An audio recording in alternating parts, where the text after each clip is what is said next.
Today on Geeks of the Movies, we're wearing jackets.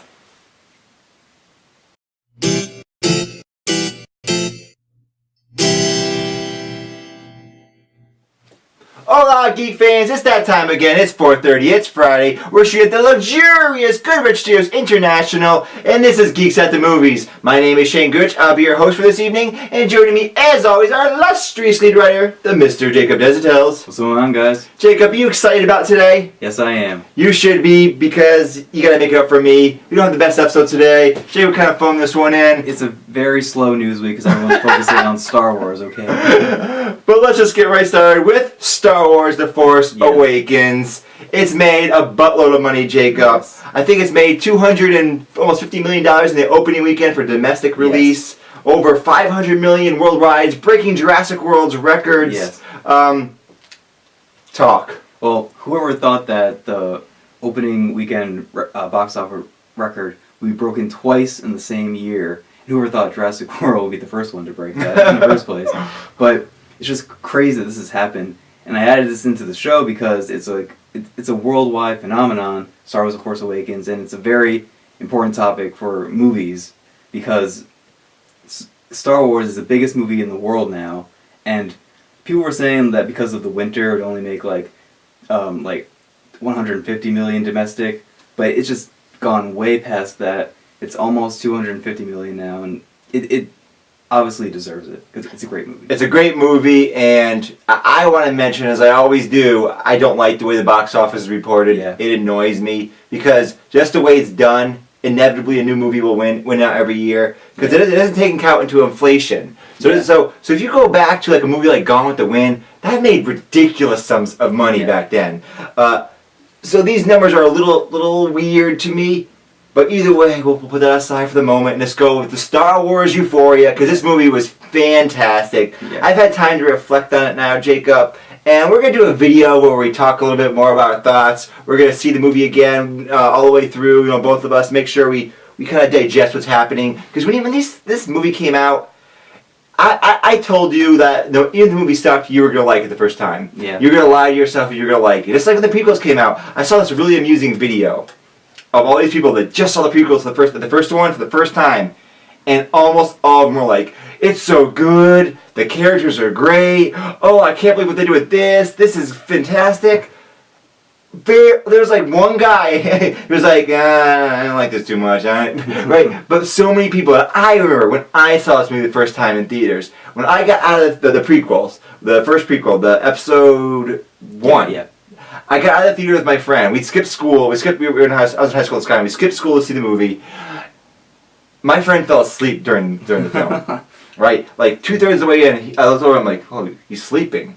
And at this point, I'm still lying to myself. I'm in the theater, I'm like, "This is pretty good. It's pretty good. Yep, worth it to skip school for this." And another thing is that film, it ended strong with the Darth Maul fight, which a lot of people liked. And at the time, as a kid, I did like that as a kid. Yeah. Now, in retrospect, I don't like any of the prequel lightsaber fights. They're all dancing. But when I got out of the theater, I remember me and a friend were walking home or wherever we're going, and we didn't really say much to each other. And then, I don't remember if it was him or me, but one of us was like, "I'm not sure if I liked it that much." Right? And we weren't these huge Star Wars fans, so it wasn't as a big blow to like some other people. Yeah. But I knew when this movie came out, even if it sucked, people were still going to say it's great. Yeah. Right? But it doesn't suck. It's actually legitimately good. Yeah. I hear some complaints about the film. So, one of the biggest complaints I hear is, "Oh, it's just a rehash. They're just redoing A New Hope again. They're reusing a lot of the same ideas." But for me, and I think for the majority of Star Wars fans, that's what's good about it. Yeah. It's like, yes, good, use Star Wars stuff. And that actually bothered me a little bit when I was watching it, but after reminiscing about it, I actually liked that. That it was just like a lot of the plot points of episode 4. Yeah. But it worked. Yes. Yeah. J.J. Abrams played it what I consider the smart route. Yeah. If I was given this monumental task, I would go, "Okay, the prequels really sucked, no one liked them. So let's look at all the things people hated about that and not do it. Now let's look at all the things that people liked about the originals and try to do that." Right? This was a smart strategy. Yeah. You could tell he thought about this intellectually, okay, I need to make sure my puzzle pieces are in place. And yes, or sometimes some of the beats like a little repetitive. I mean, the Star Killer base, in retrospect, is kind of like, okay, yeah, it's another Death Star. They even acknowledge it kind of in the movie. Yeah. It's really a throwaway plot point. It's got another weakness somehow, and there's a shield generator like Return of the Jedi. But who cares? It's about the characters. So I'm happy it made a ton of money. Anything else you want to say, Jacob? Well, I just want to ask you, do you think this is going to be Avatar for the most money of all time? $3 billion. That's $3 billion. Jacob, I don't think Avatar's not even number one, I don't think, if you count inflation. I'm pretty sure it's like Gone with the Wind or one of those movies. Well, I think Avatar is like 4. Okay, well, not counting inflation. But I can't count it because that's nonsense. It's bullshit. It's bullshit that way you count it. It doesn't make any sense. But just for this segment, I'll go along with it and I'll say, yeah, probably. I do think so too, but I won't be surprised if it doesn't. It doesn't, like I said, this doesn't make sense. Movie ticket prices are already, what, like $1 more or so than Avatar, yeah. 6-7 years ago. And it's hard to compare that way. A better way to compare it would be, inflation is one way, but even a better way is viewers. Yeah. Tickets sold. Like, I found this interesting. In Japan, did you know this? That they count the number one movie each weekend based on tickets sold and not based on box office. Huh. So, for example, this weekend, or last weekend when Force Awakens was released, Force Awakens was not the number one movie. Yeah, there was an anime movie was number one in Japan. It had more tickets sold than The Force Awakens. Yeah, The Force Awakens actually made more money though. Yeah, but it's interesting. That would be a good way to do it by tickets sold. Yes, and also go with inflation. Did you know that Metropolis, made in the 1920s, is like the most expensive film ever made? Like, with inflation, it's like $1 billion budget. Well, see, there's another Russian movie made in the 60s that at the time cost, it's difficult to estimate because it was made by the state or got funding by the state, over $100 million, War and Peace. That's in the 1960s, $100 million. Yeah. It wasn't until like Terminator 2 that you see that number in the United States. So that number could be well over $1 billion. So it'd be interesting to do a segment actually on that. Yeah. About film relative cost at the time. But anyway, let's move on to item number 2. We saw a trailer for Batman, Superman, Dawn of Justice, and now we got this web featuring 3 heroes of the movie. What is this? New posters. Yes, we got posters. But we saw the trailer in the theater, and I really liked seeing the trailer in the theater on the big screen. Yeah. It got me more pumped for the movie, even though I know you don't like the reveal. Yeah. And there were actually some people laughing in the movie theater for the Doomsday reveal. But he looks like Abomination. Yeah, he does. But I do like these posters. That's what he looks like. Yeah.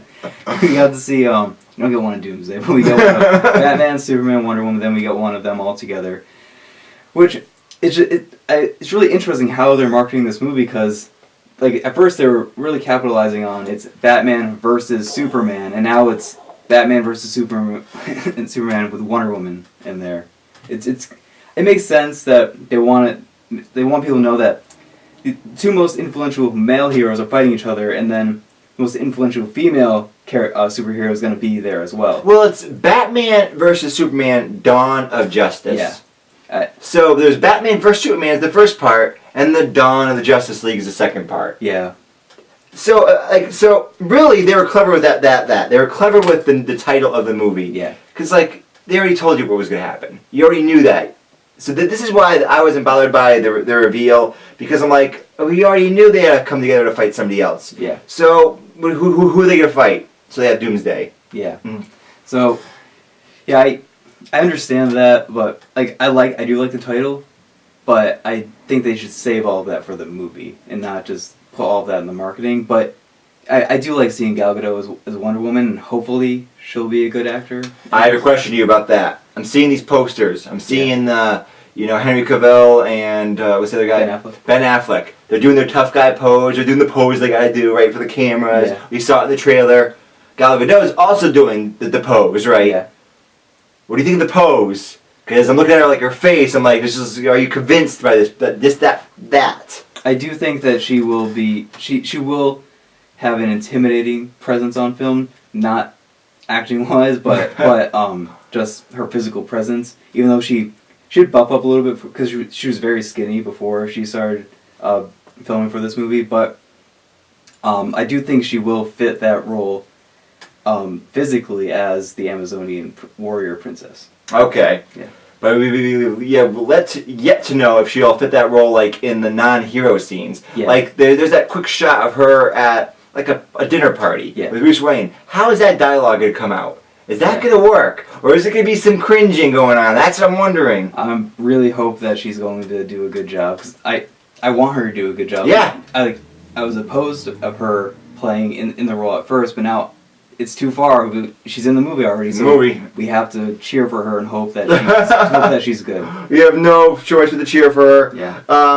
And now we got some other new posters coming out for item number 3. The upcoming Ghostbusters remake is featuring an all-new female team, and they've released shots of the movie. We saw all 4 of them. There's a picture that they're all 4. We'll show you on the screen, and a picture of each of the individual people. Jacob, I don't give a damn about this movie, so why don't you talk? I'm so lukewarm on this movie as well, but I do like that the one shot where they're all standing together. That felt like Ghostbusters to me. You see the green light in the back. Yep. That felt like Ghostbusters, and the individual character posters they're okay. They're whatever. But I do want to see this movie when it comes out because it could be really interesting because they have an all-female cast now, and they have the director of it. He's good with comedy. Hopefully he'll be good with action comedy with Ghostbusters. And yeah, Chris Hemsworth in there as the intern, as the receptionist. So like I'm gonna remain optimistic about this, but it could. Do you like the originals? I only seen the first one, and I did really like the original. You didn't like Ghostbusters? Nah, it doesn't appeal to me on any level. See, it's a geek thing that I don't get. I just thought that it was a good comedy movie, and I like the whole supernatural, like the really big supernatural aspect at the end of the movie with Sigourney Weaver and her becoming like evil queen or something. I'm not really sure what happened there, but I do really like the movie, and hopefully they can capture that magic for this movie and also give it like a new flavor to it as well. You're always so optimistic. Yes. I can't really give an opinion because it's just not my thing. Let's move on to item number 4. An image has been shared online from Marvel Studios co-president Luis D'Esposito from the set of Marvel's upcoming Doctor Strange, showing D'Esposito. Am I saying that right? Yeah. With the film's director Scott Derrickson and actor Tom Holland, who will play Spider-Man in the upcoming Captain America: Civil War. What did I just read? Whoa. So there was a picture that got released from this producer from Marvel that it shows him, the director of Doctor Strange, Scott Derrickson, and Tom Holland, who's going to play Spider-Man in Civil War. They're all together on the set of Doctor Strange. So that's leading people to believe Tom Holland's in Doctor Strange. Spider-Man's going to be there in some capacity. Is Doctor Strange, where is he located, like in the Marvel Universe? Where is his base? See, I'm pretty sure it's somewhere in New York. Spider-Man's in New York.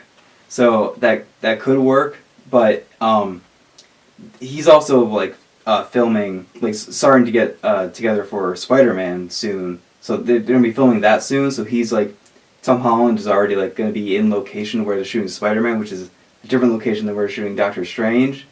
So maybe they have like a set up where Tom Holland is, and there's I don't know. I'm just speculating here, but I do think this means he's going to be in Doctor Strange, but not a large one. I think it's gonna be like one scene, maybe after credit scene.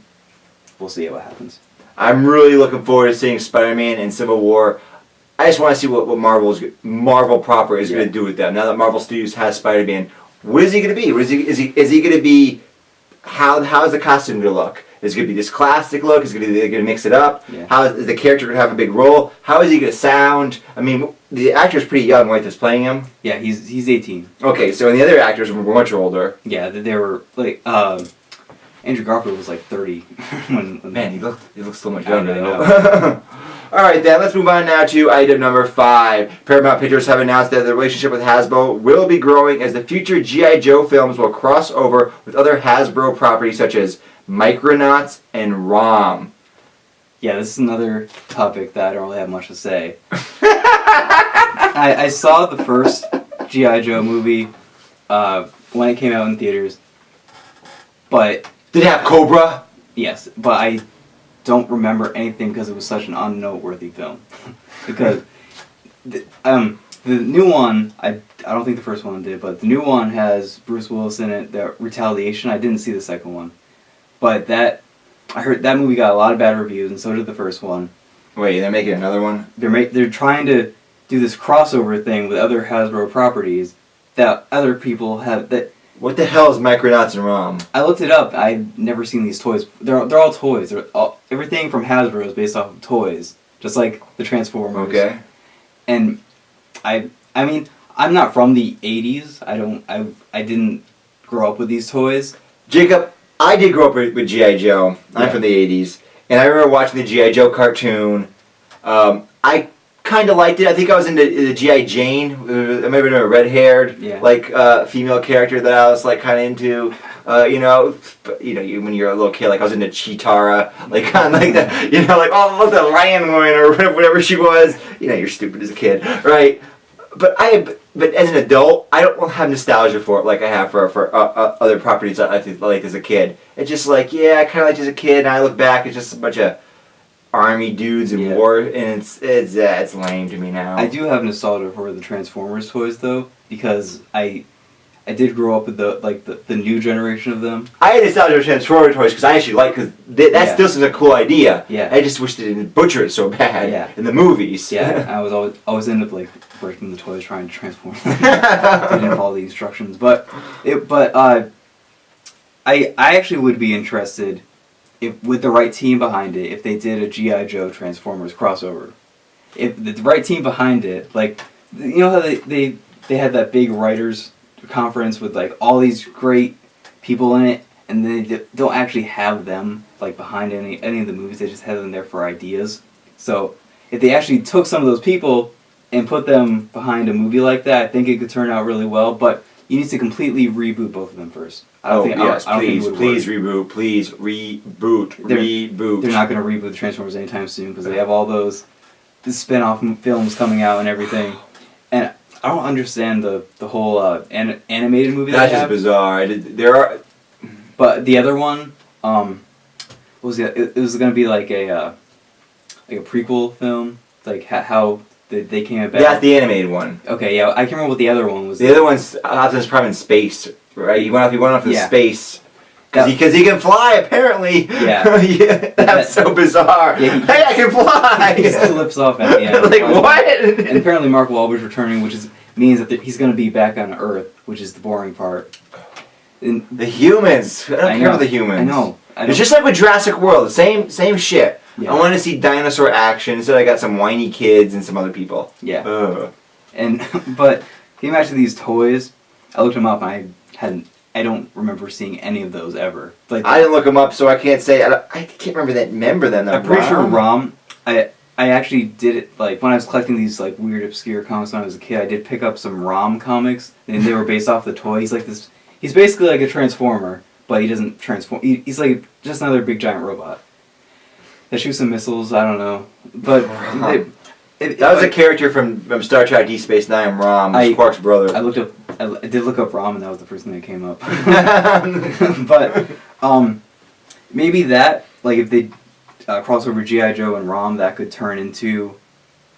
eventually turning into G.I. Joe and Transformers. But you really do have to reboot. Like, they at least have to reboot G.I. Joe because those movies did not get received well at all, and I'm not even sure if they made that much money. So hopefully they made 3 of them. They must have made some money. It might have been because of the toy properties, actually. Yeah. That's that unknown thing. I was thinking about this, like, with Star Wars.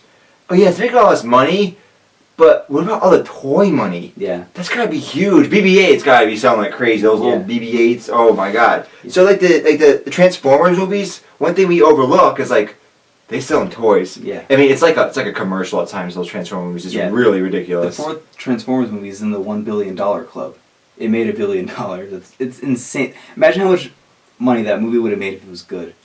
Wow. Yeah. That would have been like Avatar money right there. It would have been Avatar money. It's strange to me that I know they made their money, and I know they sold the toys, but it's like, why not bother fixing up some of these elements that are stupid in the movie? Yeah. Right? But okay, people what they want. People wanted the robots and explosions. And like I said, we did an editorial about that. That movie gives the audience what they came for. Yeah. You don't have to think about what's happening. ignore the plot points from 10 minutes ago because they don't matter anymore. Yeah. Literally, I mean, they introduce plot points and like 10 minutes later, they're gone. It's really bizarre.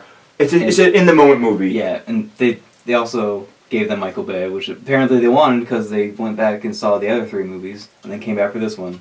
But some people love some Michael Bay, I guess. And he's coming back for the 5th one. Oh, yeah. I actually do think Michael Bay is actually pretty good director when he's not directing Transformers. Have you seen Pain and Gain with again with Mark Wahlberg and Dwayne The Rock Johnson? It's a really good movie, and then you can go back to The Rock too, which is a classic action movie. Then you just continue with the Transformers movies, and he just got worse and worse. I don't understand. He didn't get worse and worse. He did his job that was given to him. Yeah, we're always judging this from the wrong perspective. Yeah. This is a business. He's trying to make money, and there's a fan base. Yeah. Clearly, there's a fan base that likes a certain element. He's giving them that element. I don't understand why he can't, make some other stuff that the fans don't care about either way better. Yeah. Like, I never get that. It's like, okay, you can give them all the explosions, but why not just have some better dialogue here and a little more they can make a little more sense here. And don't forget about those plot points. Right? Yeah. Why? The people still love the explosions. They can get all the explosions. It can still be kind of stupid. Yeah. But whatever. Paramount, get Michael Bay to direct G.I. Joe. There you go. There you go. You got some money, A right? real American hero making some real American money. Let's now move on to item number 6. Continuing the 12 Days of Deadpool, a page from the script has been released along with the official IMAX poster and a teaser for the new trailer, which will be released at Christmas Day. Jacob, this teaser was a total tease. Yes, it was. I actually disliked it because it just annoyed me. Yes. Because it was actually, because I'm spoiled by teaser and then it's not a tease. Yeah. This was really a tease. I'm like, didn't show anything. Yeah. But they actually show some of the stuff in the trailer in the IMAX. I really like the IMAX poster that they do. Stan Lee is actually on the IMAX poster. Did you catch that? No, I didn't. He's down in the corner. You can see his face. I didn't see it. Yeah, I really like that. And I hope that in the movie, I'm guessing Stan Lee's in the movie because he's in the poster. I hope Deadpool acknowledges him. Yeah, he's like, hey, you're my creator. But he's not really Deadpool's creator like Rob Liefeld is. But he would still be like, hey, like I know you from somewhere. Yeah, right. You can acknowledge him. Yeah, and I'm sure Rob Liefeld will have a cameo too because he's been very involved with this property, but not at the same time, not really. Like he's just like cashing in some checks. But like those produced by movies, where like Steven Spielberg produced by Steven Spielberg. Yeah. Cha-ching. But I really am excited for this movie, and I did like the page of the script. That's going into a little bit of spoiler territory, but it's in the trailer that we see. It's a fight from him and with him and Colossus, and he's like breaking his wrist when he's trying to punch him, but he like keeps fighting that at the same time. So I did like that, and he has like little notes on the side they wrote in. So I'm really excited for this movie, and I'm really excited for Christmas Day when we get to see the new trailer. Yeah, I'm pumped for the new trailer. I'm pumped for Deadpool. What I'm interested in seeing is the budget's much smaller than all these other movies that we're looking forward to. So I want to see what they do with the scale. Yeah. Because I'm guessing they're going to do something more like Ant-Man, where, okay, you have to make the story smaller. Because so all these movies, like The Force Awakens, Batman v Superman, Captain America Civil War, Age of Ultron, they just keep getting bigger and bigger. Yeah, they're all about saving the world. Yeah, and that's fine, but that can be problematic, after a while. Yeah. That can be problematic. So I like Ant-Man. It was like, breathe, here's a smaller story. Yeah. Same with Deadpool. Breathe, here's a smaller story. And this character, the marketing is great. I hope the movie is actually as great as the marketing, and it's not leading me on. Yeah. You know what I mean? Like, they didn't give away all the good one-liners. They didn't give away all the good stuff. You know what I mean? And I like that stupid part at the beginning of the teaser where he has the giant chimichanga. It's so stupid. It doesn't make any sense. But that's what Deadpool is. Right, like, exactly. He just does stuff that doesn't make any sense. But there's that weird villain that has like those weird sword things that he's fighting in the trailer, and we see him in this like pretty much in the center of the IMAX poster too. I'm sure he'll have a big role. He's in the IMAX poster, but they didn't really introduce him at all. Like, yeah, I don't know what the story is here. Yeah, I mean, he gets turned into Deadpool, and then is he that they just goes off and beats a vigilante. I'm not really sure what the story is either. Like maybe he seems to be, might be mad at the people that did it to him. Like, yeah, like there's a scene in the trailer. It seems like that the first trailer. Yeah, I think he's going to be very similar to Wolverine's role, where he's going after the people that created Weapon X. Okay. Yeah, so I think that's going to be the main story. He teams up with Colossus and Supersonic Teenage Warhead. That's another character in the movie. And then there's this other character who is his love interest. Her name is Copycat. She's pretty much Mystique, but she can copy the person's powers too. Ooh. So she's also. But then she had to like touch the person or something. I'm not sure. I don't know what the whole deal is there, but she's also blue in the comics. She's not blue in this, so she might not even have her powers in this movie. So we'll see how that turns out. Very well then. Let's now turn to the part of the show we like to call Geek Talk. This is where we talk about anything from the Geekverse. Jacob, what are we talking about today? Well, we haven't talked about TV in a very long time on the show, and we talked about TV, so we're talking about what shows we're excited to come back in 2016. And there's a lot. Oh yeah, baby! Check it out! Oh yeah! Right there, right there. I'm also very excited for Better Call Saul. It's such a good show. Amazing show. Very good follow-up to Breaking Bad. And I thought it was going to be horrible, but it turned out to be really good. I early on thought it was a terrible idea. Yes. Closer to release, I didn't think it was such a terrible idea, but I still did not expect it to be what it was. Yes. It's amazing. It's an amazing show. It's fantastic. Yeah, they really just flesh out this character of Saul that we only got introduced to in Breaking Bad and make him the star of the show. Yeah, it works. Yes. I'm so surprised by the show.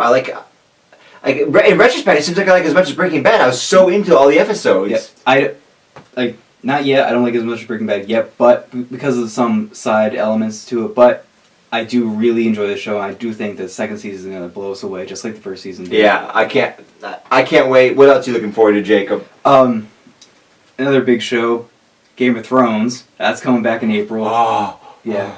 Swooning, swooning.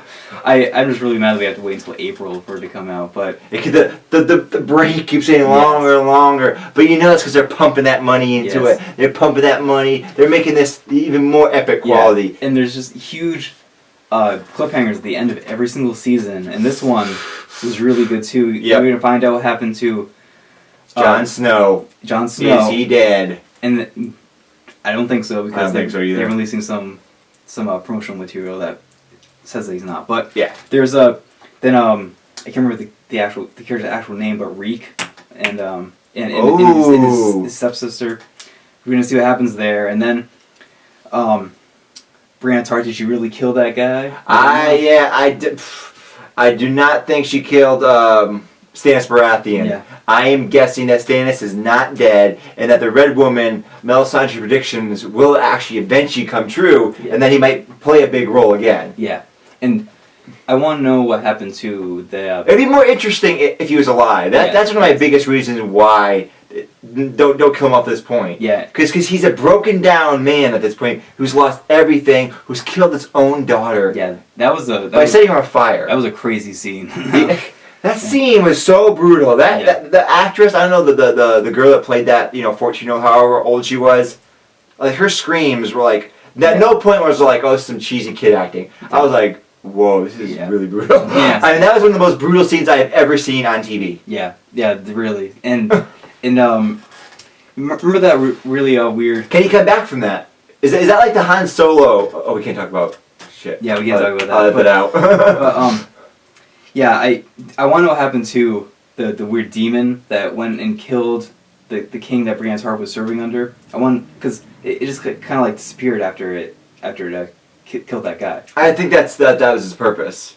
Yeah, I want to know, are they going to expand upon that further on in this season, because they really have to go more into the Red Woman's powers, and because I do think she's going to bring Jon Snow back. Right. Yeah, and getting away from Game of Thrones, I'm also excited for some superhero shows. Daredevil's coming back. Oh yeah, baby, let's do this. I love me some Daredevil. Yes, I'm really excited for that. I'm not sure if they have an actual release date yet, but I'm sure it's going to be like March or April. And then Flash is coming back. Really excited for the second half of that. Speaking of Daredevil, is Jessica Jones going to be on Daredevil? She could have a cameo. I don't think she's gonna have an actual role in the second season though, because they're introducing Punisher and Elektra too. So it's getting kind of stacked. But they have her there. She could be in an episode, maybe helping them out. Something. Maybe, or maybe Luke Cage will continue to have a secondary role in another show too, because his show is actually coming out. It's supposed to come out next year too, at the end of next year, just like Jessica Jones did this year. Excellent. So, see about that. Really excited about the second half of Flash. I really like the mid-season finale. Did you watch the mid-season finale yet? With Mark Hamill. No, I haven't seen it yet. He's back as a trickster. I really like that episode. And then, not so excited for the second half of Arrow, but it's gonna be garbage. Yeah, it's gonna be garbage. And then I think it's, if anything, gotten worse from season 3. I think it's just terrible. Yes, and we watch so many shows here. I actually hoping that some of these shows are bad, so I have an excuse to stop watching them. Mainly Supergirl, because I gave a rating to the first half of the season of that show.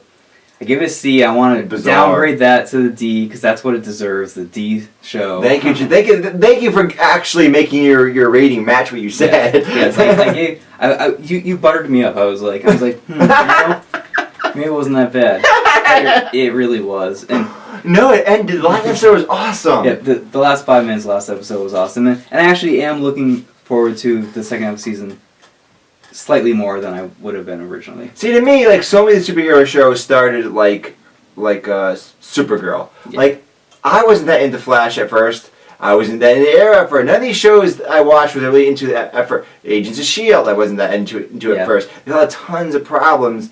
And, like, I'm rewatching, I'm not rewatching, I'm trying to finish up Agents of S.H.I.E.L.D., see the mid-season, season 3. Like, I realized I was, like, 7 episodes behind. I was only on episode 3 because I stopped watching it. Because I found the show rather boring. Yeah. But I see, I'll get into my thoughts about it when we talk about it in the review, that they fixing peripheral elements. Yeah. So the writing's tighter, the camera work is better, the cinematography, the directing is better. Some of the way the technical aspects, the production value is increased. Yeah. So, like, can peripheral elements on Supergirl that are stupid and bad be fixed? With Arrow, like, to me that show's just gone. But with Supergirl, since I like the central character, and I like her arc, her central story, that works for me. Then it's like, if they fix the other stuff, then the cheesy dialogue, the side character crap, that might work. See, with Arrow, the central storyline doesn't work for me now. Yeah. It's just, they're repeating the same stupid thing again. Yeah, it's just so even if they make the dialogue better, even if they improve all this other stuff, the main storyline is boring and bad. Yeah. Hopefully, in season 5, listen to the fans and make it better. But we're talking about movies or TV shows that we're excited about. So I'm actually really sad because I'm a really big fan of Fargo, and the 3rd season isn't coming out until 2017. They're skipping a whole year now, which really makes me sad. But the creators said they're doing that because they take a lot of time with the writing and they make sure they get it right. So I'm really excited for that. I'm going to be checking out Fargo soon. You're going to hear my thoughts on that. What else? So basically we got Better Call Saul, Game of Thrones, and Daredevil are my 3 probably top ones I'm looking forward to, I think. Yeah, I have those are my top 3 as well, and then right below Daredevil is Flash, because I'm really excited to see what they do with Zoom in that show and what the whole conclusion of the season is going to be. I don't know if it's been announced, but I wonder if they're going to release Man in High Castle season 2.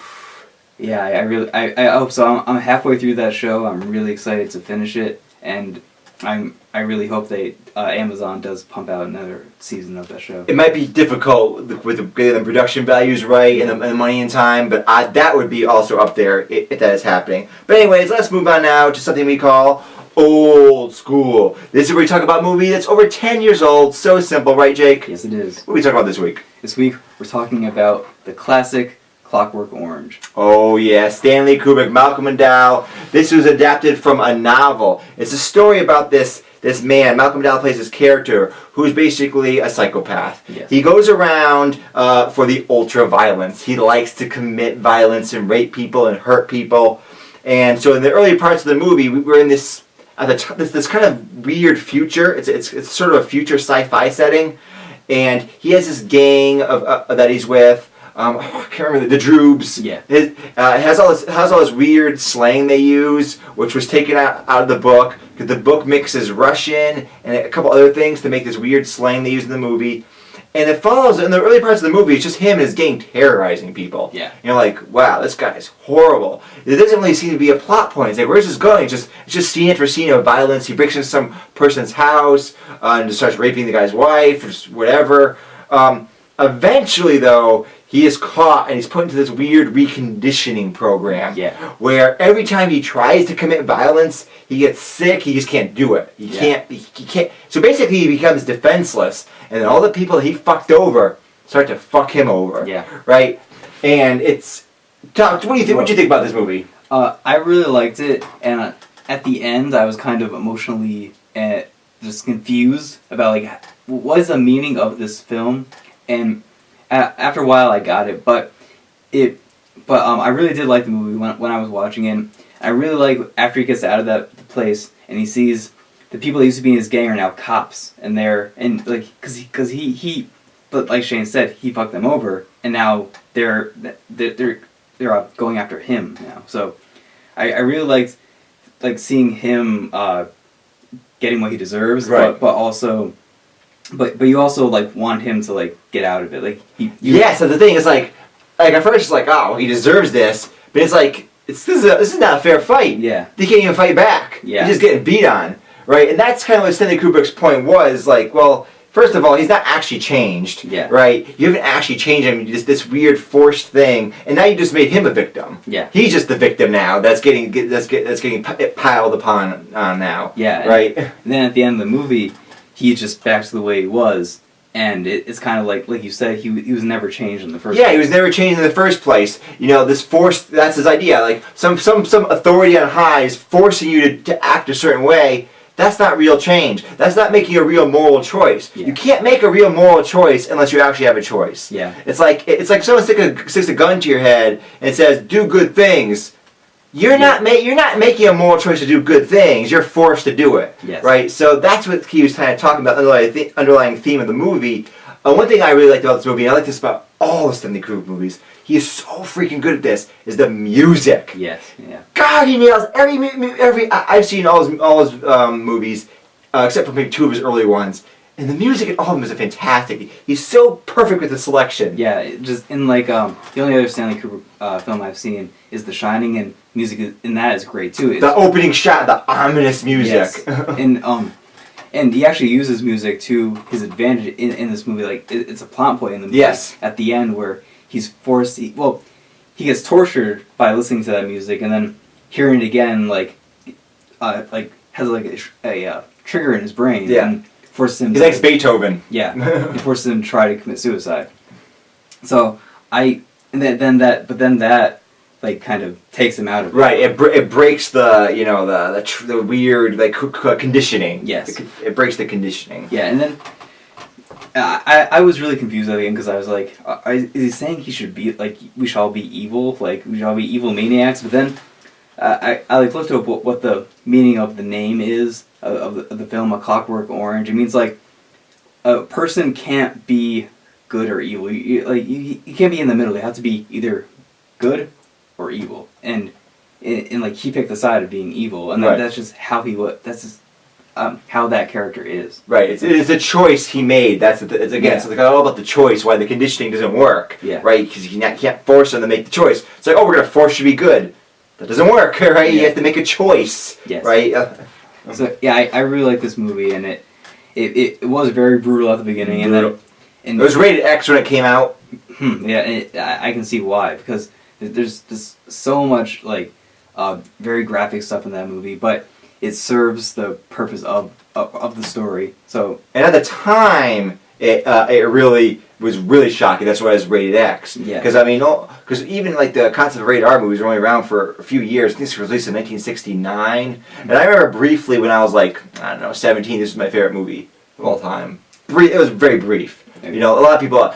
I've known other people that have gone through that infatuation with Clockwork Orange. Oh, it's so deep, it's so cool, right? Part of it is just the mystique of the weird environment he's in. Yeah. Because it is not quite normal. It is like kind of futuristic, but weird. Yeah, it's in the very distant or very near future, and it's almost like a post-apocalyptic type of thing, but only in like the slums of the city. That's what it seems like. And then there's these people, like the rich people that try to condition him. They're the ones that like aren't affected by any of this. Yeah, all the peripheral stuff is really cool. You know, from the music to the strange sets and cars and the weird way they talk. Yeah. With the droobs and all the things they say, it's cool. Yeah, I would really recommend this movie. It's definitely a masterpiece, definitely a classic, and it pretty much defines like Stanley Kubrick's career pretty much.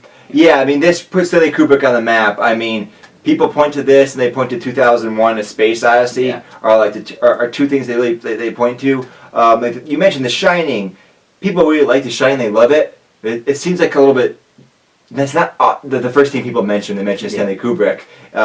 For me, though, actually, none of these movies is actually a movie that eventually I'm going to get you to see. Barry Lyndon. That's my favorite Stanley Kubrick movie. It's a historical drama, and Stanley Kubrick, with his crazed obsession to detail, made one of the most accurate depictions of 18th century Western Europe to this day. I mean, it's ridiculous how far he went to make sure this looks accurate. So we're gonna talk about that someday. But either way, check out A Clockwork Orange.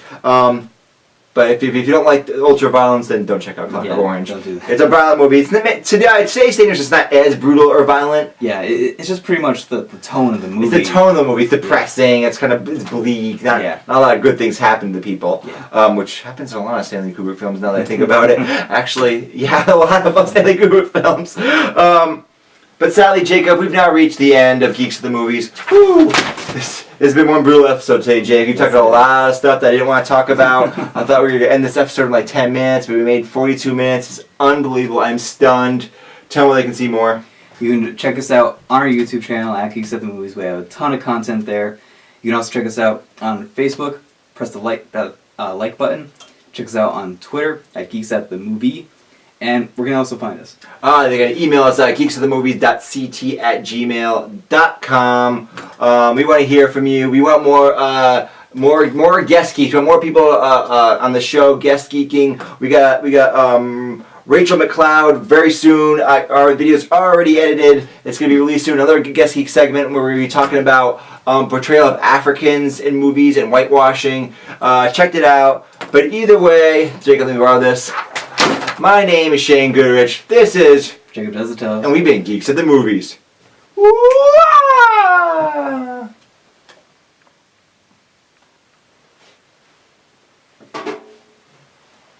looked up some of this How Gross stuff and I still don't have anything to say about it. Cobb, you weren't expecting this, but we need to shoot an opening. Yeah, we do. Like every week. So what do you have for today, Cobb?